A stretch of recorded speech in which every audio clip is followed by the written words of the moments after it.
palier 30 secondes.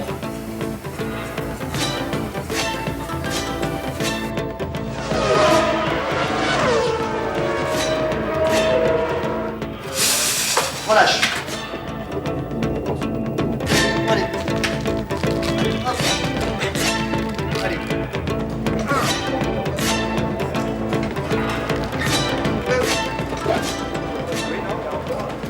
Top, c'est bon. De Monaco à Rio, de Suzuka à Estoril, de Montréal à Hockenheim, plus qu'un sport, la Formule 1 est devenue en quelques années un véritable défi technologique et humain.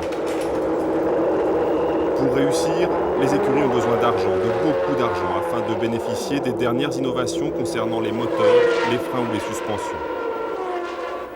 Mais depuis peu, la science a également débarqué dans le monde de la course. Sans elle, pas de victoire possible pour les pilotes. Avec elle, des retombées qui nous concernent tous. À 300 à l'heure, les capteurs posés sur les moteurs transmettent constante pression, température, carburation. Un check-up complet pour pousser la mécanique jusqu'à la limite de la casse. Aujourd'hui, les pilotes comme les moteurs sont équipés de capteurs.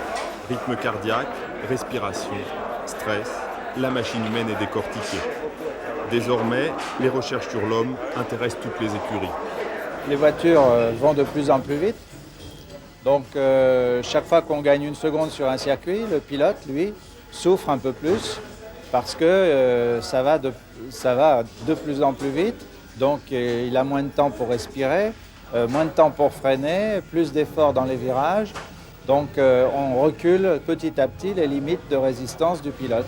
C'est justement tout ce qui est très intéressant de rechercher pour voir jusqu'où on peut aller. C'est dans cette zone de limite que pilotes et scientifiques travaillent ensemble. Pierre Portero est chercheur, biomécanicien et professeur à l'université d'Amiens. François Duforez, lui, est médecin spécialiste en physiologie de l'exercice physique. Ensemble, ils ont créé en 1988, à Maison Lafitte, l'Institut biomédical Sport et Vie, l'IBSV, l'un des seuls centres de recherche au monde sur la physiologie et le comportement des pilotes de Formule 1. Bon, il parle l'intermédiaire des labos, avec tous les différents aspects, vigilance. Il y a le pilote casqué qui est comme ça, et puis ce problème de verticalisation au niveau du cou. Allez, tu peux. Tous deux viennent de la recherche en médecine aérospatiale. Leurs travaux, soutenus par Ron Poulenc, dérivent de ceux qui sont menés sur les pilotes d'avions de chasse. Leur terrain d'expérience, le laboratoire, mais aussi le circuit, à l'entraînement comme en course. Après 5 ans et 80 Grands Prix, leurs études apportent des informations inédites sur l'homme en situation extrême et permettent des applications dans la vie quotidienne. Quand tu veux. Tu la mets. Voilà. Cette saison, ils suivent une douzaine de pilotes. Au volant d'une Formule 1 depuis 3 ans, Éric Comas est l'un des plus attentifs aux recherches nouvelles menées par l'Institut. Je crois que dans la mesure où nous aussi on y trouve un intérêt, bien sûr qu'on est tout à fait disposé à aider la recherche. Les informations qu'ils en retirent sont quelques temps plus tard profitables pour nous. Donc en fait les premiers bénéficiaires, c'est quand même les pilotes.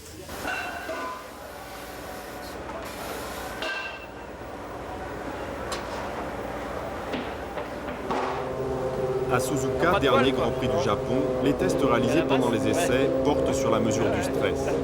Bon, ben là, on a posé un holter cardiaque à Eric qui va nous permettre, maintenant que je le déclenche, d'avoir sa fréquence cardiaque en continu pendant la séance d'essai et de voir quelles sont les parties du circuit qui sont le plus exigeantes au niveau de la fréquence cardiaque. C'est en mesurant la fréquence cardiaque et le taux d'hormones dans le sang du pilote que Portero et Duforez ont pu déterminer son niveau de stress. Grâce à des capteurs fixés à même la peau, la fréquence cardiaque d'Éric Comas est transmise par télémétrie au docteur Duforez.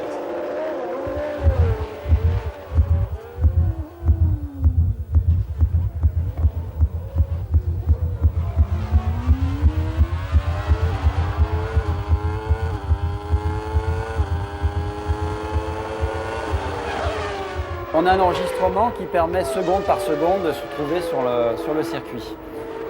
On peut noter des événements qui nous permettent de savoir que, par exemple, au moment où on lui pose les électrodes dans le stand, il a une fréquence cardiaque qui est aux alentours de 60 à la minute. Il y a un moment où il va se concentrer, c'est-à-dire à peu près 2-3 minutes du départ de la séance, avec une fréquence très basse qui va être aux alentours de 55. Ensuite, Il démarre avec une fréquence qui va monter aux alentours de 110. Et puis au fur et à mesure de la série, les tours vont s'accélérer, la voiture va aller de plus en plus vite, donc les contraintes qui s'exercent sur le corps du pilote et sur son système cardiovasculaire deviennent de plus en plus importantes, jusqu'à atteindre un maximum aux alentours de 180, sachant qu'on est parti ce matin à un minimum de 55.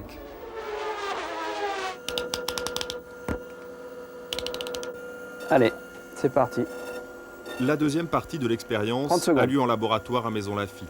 Éric Comas subit un test d'effort aussi proche que possible des conditions de conduite lors des essais à Suzuka.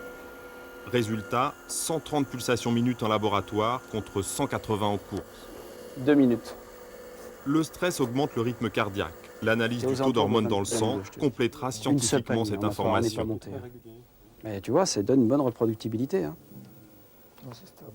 La conclusion pratique de ces études a montré que, en ce qui concerne notamment l'adrénaline, il y avait des décharges d'adrénaline constantes qui étaient 5 fois plus importantes lors du pilotage de la voiture de Formule 1 à dépenses énergétiques constantes par rapport au laboratoire où les pilotes, évidemment, n'ayant pas les contraintes psychologiques de la voiture, finalement, étaient complètement constants au niveau de l'adrénaline.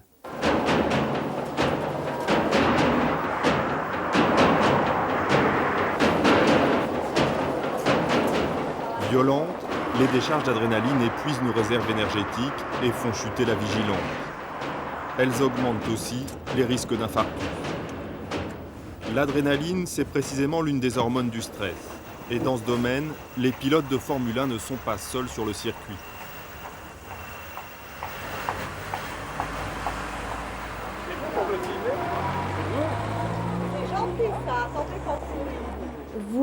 Vous déshabillez, là vous avez un Ainsi, chez porte-manteau à Rorer, la gauche filiale pour mettre, santé de Ron vos Poulain, on affaires. adapte déjà les résultats obtenus sur les pilotes aux 1500 personnes de l'entreprise. Vous êtes aux environs de 62 là. J'ai eu connaissance de ces recherches donc, scientifiques sur les pilotes de Formule 1. J'ai trouvé qu'il y avait une analogie entre le stress auquel étaient soumis donc, ces pilotes de Formule 1 et notre personnel. Bon, dans la conjoncture économique actuelle, on demande aux gens d'être compétents, d'être en pleine forme, être les premiers. Quand il s'agit de stress, négocier un contrat ou un virage à 200 à l'heure génère la même dose d'adrénaline. Pour Colin Tyndall comme pour ses collègues, le rythme s'accélère. Le cadre comme le pilote apprennent à vivre avec la performance, la compétitivité, la victoire ou la défaite. Comme nous nous étions rendus compte que notre personnel avait des risques cardiovasculaires, nous nous sommes dit nous pourrions créer une salle de cardio-training pour pouvoir tester et mesurer les risques cardiovasculaires et le tester concrètement par la mesure de la fréquence cardiaque. Un programme leur a été donc proposé et où ils notent à chaque fois leur suivi de fréquence cardiaque. À la fin du parcours donc, santé, donc vérifier s'il travaille dans sa plage cardiaque qui a été déterminée. Donc ce monsieur ne doit pas dépasser la fréquence 130-150. S'il la dépasse, c'est que son cœur travaille trop vite et qu'on va lui apprendre à travailler donc plus lentement. Avant que j'ai commencé ici, j'ai problème de dormir parce que bon, les choses tournent et ça donne vraiment, je peux relaxer maintenant. Et aussi, quand on a le stress au travail, comme d'habitude, comme tout le monde maintenant, ça aussi donne une chose au cœur. Et c'est bien de venir ici, de faire un peu de formation, un peu de training pour le cœur. Les recherches effectuées sur les pilotes de Formule 1 n'ont pas seulement fait progresser la connaissance et la prévention du stress. D'autres études concernant tous les automobilistes sont en cours. Elles portent sur les muscles du cou. À chaque Grand Prix, la réaction à la force centrifuge exerce au total sur la tête une charge de 10 tonnes. En 1984, il y a eu l'introduction des freins carbone. Or, les freins carbone qu'il y a sur les voitures, ce sont les mêmes qu'il y a sur les avions qui atterrissent. Donc on conçoit la puissance de ces freins et notamment les forces de décélération lors d'un freinage important où le poids de corps par exemple est multiplié par 3. On a vu aussi que tous les temps sur tous les circuits sont descendus. C'est-à-dire que les voitures allaient beaucoup plus vite. Elles n'allaient pas beaucoup plus vite en ligne droite, mais elles allaient beaucoup plus vite dans les courbes. C'est-à-dire que la voiture était pratiquement collée à la route, elle ne glissait plus du tout. Et le facteur qui allait bouger à l'intérieur de la voiture, c'était le bonhomme, et notamment son segment mobile, c'est-à-dire son cou. Donc les forces exercées sur les muscles du cou ont été de plus en plus fortes et donc de plus en plus difficiles à supporter pour le bonhomme. Pour résister à ces contraintes, Jean-Marc Bounon, qui dispute ici à Suzuka son premier Grand Prix, doit suivre un entraînement approprié. Dans tous les virages à gauche qui sont des virages très rapides ici, c'est-à-dire en 4, en 5 ou en 6e, des virages qui passent à fond ou quasiment à fond, je suis obligé de lever parce que j'ai la voiture, le casque qui part à l'opposé de l'angle du virage et donc je suis incapable de voir où je vais, donc je suis obligé de lever le pied et d'attendre de retrouver un petit peu ma position initiale dans la voiture au niveau de la tête pour pouvoir réaccélérer. Donc en termes de temps, c'est vrai que c'est une perte énorme. Et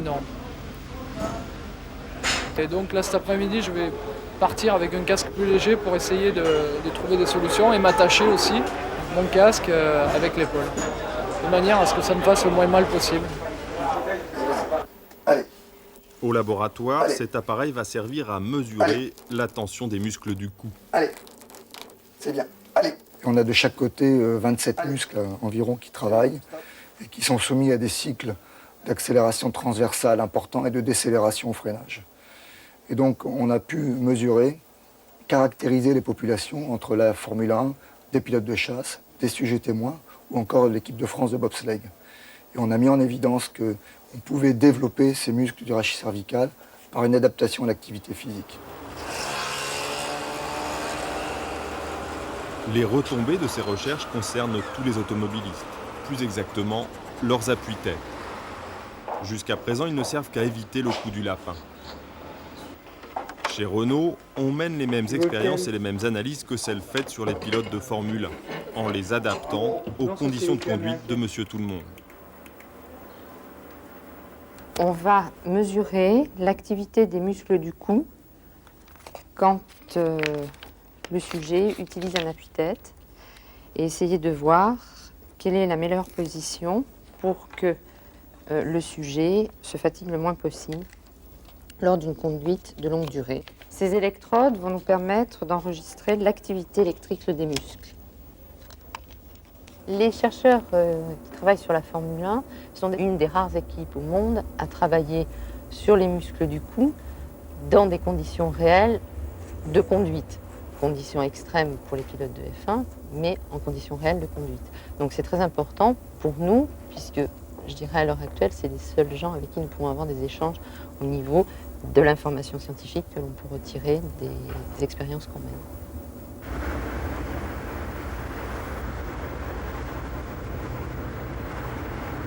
Les expériences réalisées par le laboratoire de Renault servent à concevoir de nouveaux modèles d'appui-tête qui diminuent la fatigue cervicale et allient sécurité et confort.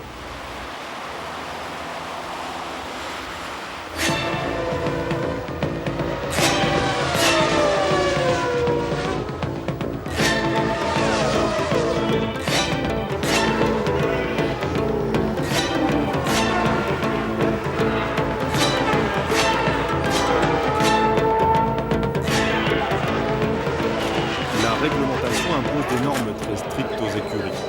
Dans les stands, les mécaniciens sont aux petits soins pour la voiture. Mais le pilote, lui, ignore tout du confort. La course à l'allègement a réduit sa place dans le cockpit. Au niveau des genoux, la largeur de la caisse n'excède pas 25 cm. Une Formule 1, c'est quelque chose qui n'est pas du tout habitable. Il n'y a pas de protection à proprement parler de confort. Et ce qui se passe, c'est que la coque de la monoplace étant en carbone, elle est extrêmement dure.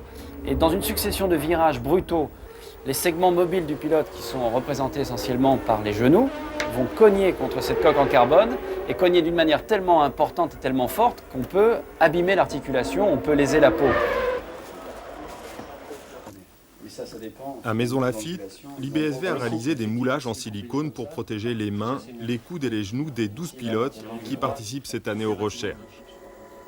Ce que tu sens très confort, c'est ça. Au programme pour l'année en cours, l'adaptation aux pilotes de l'ensemble du poste de conduite. Premier au banc d'essai, Éric Comas assis sur le prototype du siège de l'avion de chasse Rafale. Il nous a séduit parce qu'en fait, il permet effectivement de garder une position de référence, quelle que soit la longueur de segment des sujets. Et donc d'avoir toujours la même position de travail pour un sujet donné.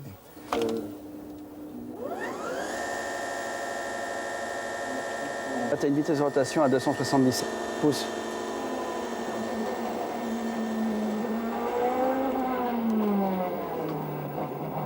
trop dur là, voilà. D'accord. Mais la collaboration avec les militaires du Centre d'études et de recherche en médecine aérospatiale, le CERMA, ne s'arrête pas à un simple échange de matériel. Elle s'étend aussi à tous les effets sur l'organisme des accélérations brutales et aux problèmes de vision, comme par exemple les réactions à l'éblouissement, la définition du champ visuel et l'appréciation du relief. Moi, je pense qu'il faudrait qu'ils viennent avec leur équipement. Et à partir de là, donc, on a déterminé des grands axes de recherche. Bioénergétique, stress cardiovasculaire, des axes biomécaniques, et c'est un des gros problèmes des pilotes, c'est le rachis cervical. Après la recherche sur les circuits eux-mêmes et l'expérimentation en laboratoire, Pierre Portero fait partager ses découvertes aux étudiants en sciences du sport de la faculté de médecine d'Amiens. Donc il a fallu travailler un peu dans tous les sens. D'autant que les recherches antérieures sont assez limitées. Les pilotes de Formule 1 sont soumis à différentes gammes de vibrations engendrées par le moteur, les irrégularités de la piste et la détérioration des pneumatiques. La rigidité du châssis et de la suspension facilite la transmission des vibrations. En mesurant les vibrations auxquelles sont soumis les pilotes de Formule 1, les chercheurs ont découvert 3 gammes de fréquences. Les basses fréquences attaquent le dos et toute la région lombaire. Les moyennes fréquences font vibrer la rétine et provoquent donc des troubles de la vue. Enfin, les hautes fréquences engendrent une fatigue musculaire générale. Pour réduire les vibrations, il fallait donc trouver un matériau nouveau capable de les absorber dans le siège de la Formule 1.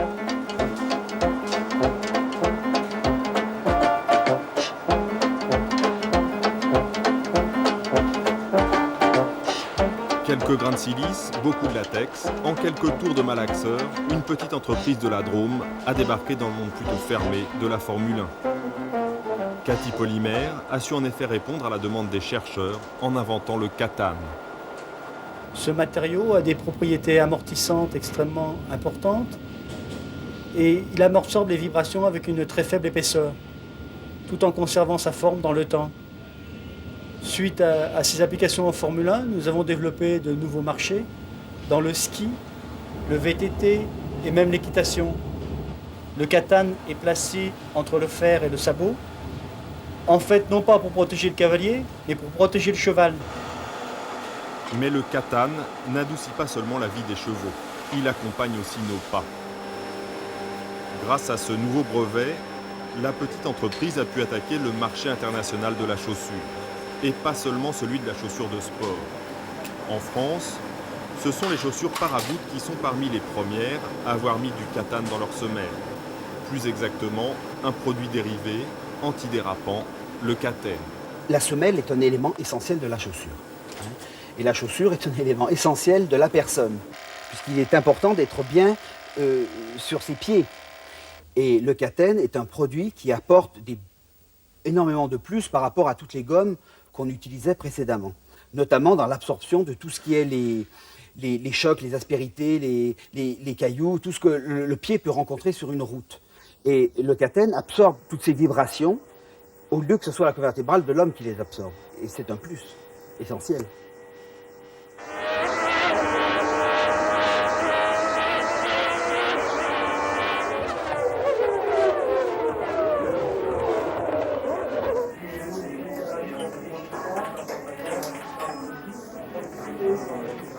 Chaussures, manches de raquettes, selles de vélo, fixation de ski, les consommateurs profitent déjà largement des recherches faites sur les pilotes. La saison de Formule 1 vient de démarrer. Pour les écuries, c'est un nouveau défi, une nouvelle compétition. Pour François Duforez et Pierre Portero, la course dans le laboratoire ne s'est jamais arrêtée. Ils préparent déjà les expériences qu'ils vont réaliser lors des prochains Grands Prix. Ils attendent aussi les pilotes, pour qui jouer les cobayes de la recherche est peut-être le prix à payer pour repousser toujours plus loin les limites du corps humain.